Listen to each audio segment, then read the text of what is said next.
मैं उन सैनिकों, उन जवानों, उन अफसरों को नमन करना चाहती हूँ जो हमारे देश के रेगिस्तानों में, हमारे देश के घने जंगलों में, बर्फीले पहाड़ियों पे हमारी देश की रक्षा करते हैं, जो हर पल देश के लिए अपनी जान देने के लिए तैयार रहते हैं।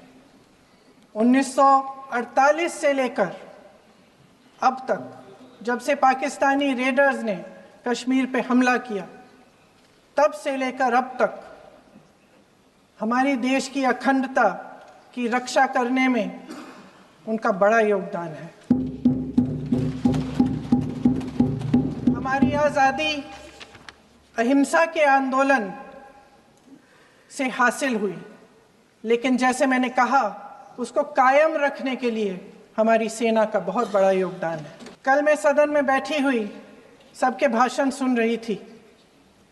आदरणीय रक्षा मंत्री महोदय ने बोला, सत्ता पक्ष के कई मंत्रियों ने बोला।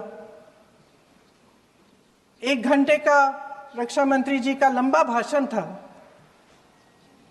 सुनते सुनते एक बात मुझे बहुत खटक रही थी।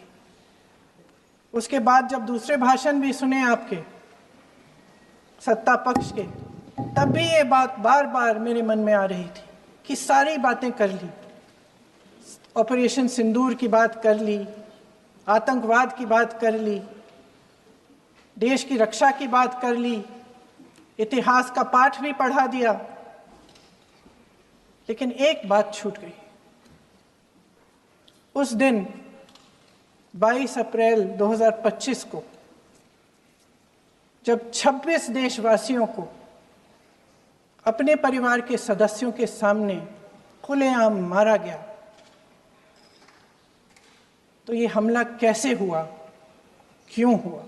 मैं पूछना चाहती हूँ, ये किसकी जिम्मेदारी थी? इस देश के नागरिकों की सुरक्षा की जिम्मेदारी किसकी है? क्या इस देश के प्रधानमंत्री की नहीं है? क्या इस देश के गृह मंत्री की नहीं है? क्या इस देश के रक्षा मंत्री की नहीं है?